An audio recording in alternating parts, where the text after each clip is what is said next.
Bonjour, bonjour, bonjour. C'est Oumkonde Patrick Habamenshi et je vous souhaite la bienvenue dans mon podcast Umonu Ngumonu Ngabanu. Tout d'abord, je vous présente mes excuses parce que ça fait plus d'une dizaine de jours, voire même 2 semaines que je n'ai rien diffusé. En fait, j'étais parti en voyage et je suis revenu récemment. Je n'ai pas voulu diffuser d'épisodes pendant mon voyage qui était assez occupé. Je reviens d'un pays qui va sûrement, ça va vous surprendre ou vous l'avez peut-être déjà deviné. Je reviens du Burkina Faso. Et par un fait du hasard, j'ai quitté le Burkina Faso le 29 septembre. Et la même nuit, la nuit du 29 au 30 septembre, c'est là où il y a eu le coup d'État. Et quand je suis arrivé, j'ai atterri à l'aéroport, à Pearson, à l'aéroport international de Toronto.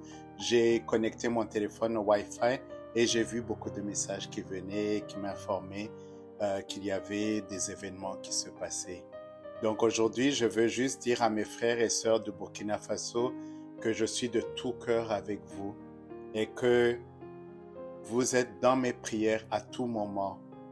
Que ce soit dans ces moments de tension que nous vivons maintenant, que ce soit dans les autres moments que vous traversez depuis un certain nombre d'années. Nous sommes ensemble.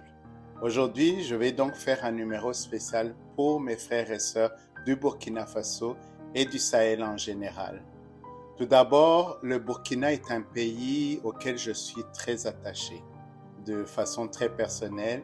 Je suis venu travailler au Burkina Faso en 2012 comme consultant assistant technique international. Je suis allé, mon travail était basé, le poste que je devais occuper était basé à Waïgouya, au nord du Burkina Faso.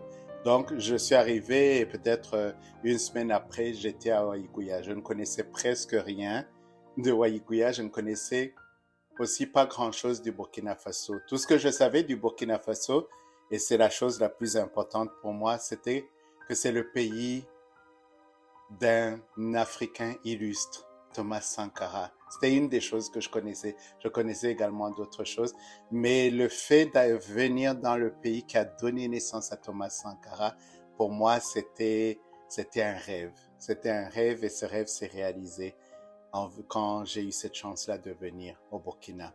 Et donc, je suis venu au Burkina Faso et j'ai découvert un pays extrêmement accueillant. Toute la durée de mon séjour au Burkina, qui a commencé à Waïgouya, ensuite j'étais à Ouagadougou, j'ai travaillé brièvement à Gawa également. Durant toute la durée de mon séjour au Burkina, je n'ai jamais été traité comme un étranger. Je me suis toujours senti chez moi dès le moment que je suis arrivé au Burkina. Vous avez tout fait, vous les Burkinabés, pour que je sente que je suis l'un des vôtres. Et ça, c'est quelque chose que je ne peux jamais oublier. Dans ma tête, je suis arrivé comme un étranger, mais je suis arrivé sur place et je suis devenu Burkinabé.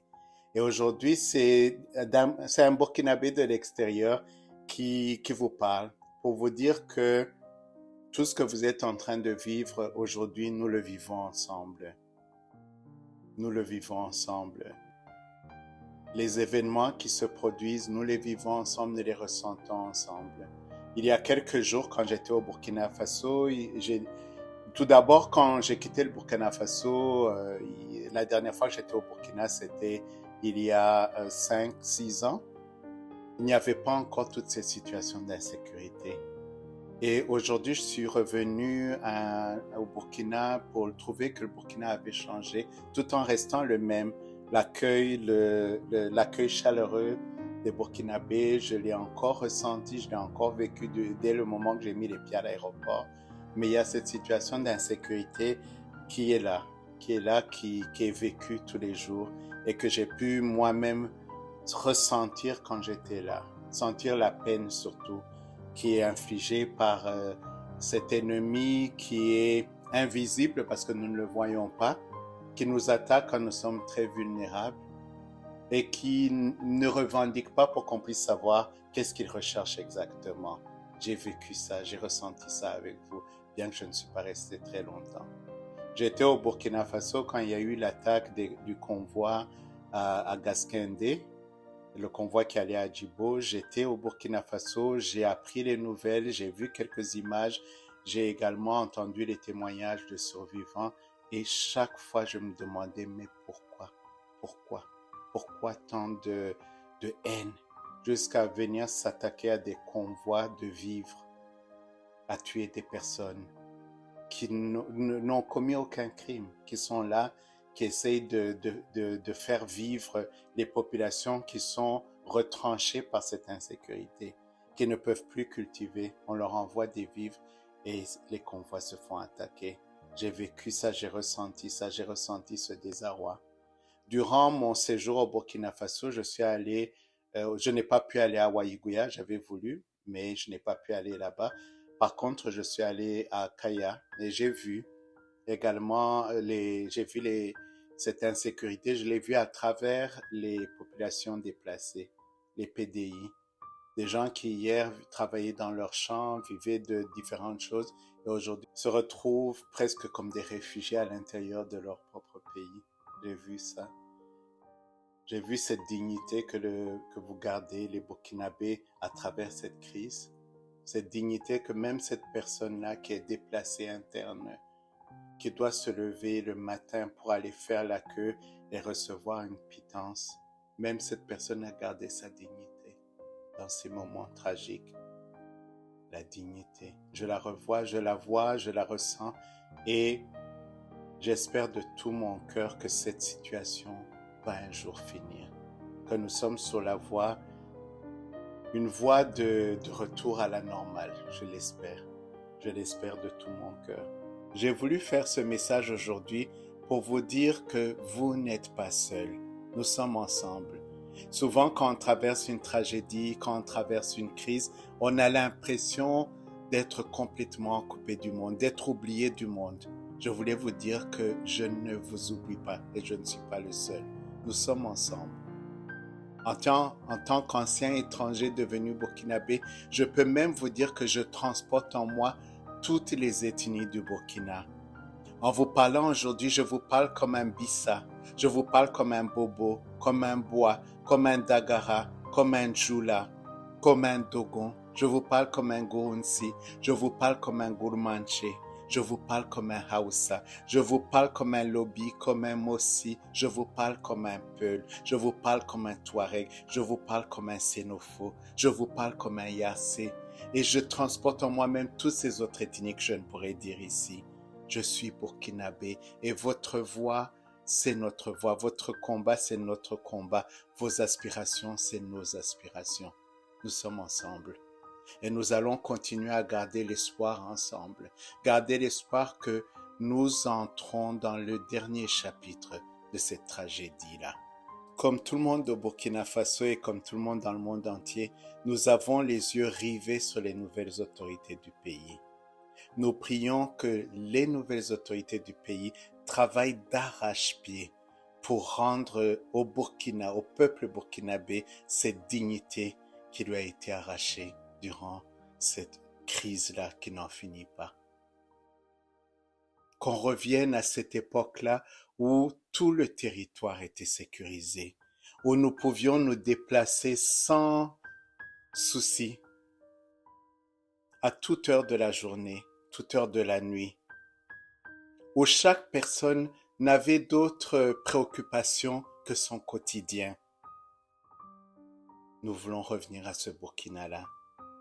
Nous voulons oublier ce Burkina de statistiques, où les personnes sont devenues des initiales.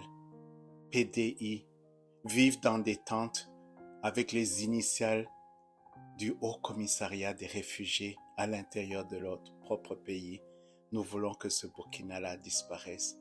Nous voulons que le Burkina quitte ces nations-là qui sont en proie à ce diable-là, ce diable multiforme et pourtant invisible, qui est parmi nous mais que nous n'arrivons pas à voir, qui nous affaiblit, qui nous attaque quand nous sommes au plus vulnérables de notre histoire. Nous voulons que ce diable-là quitte le pays. Nous voulons que ce diable-là quitte le Sahel. Nous voulons que ce diable-là quitte le monde entier. quitte l'humanité. Que nous cessions de vivre dans la peur.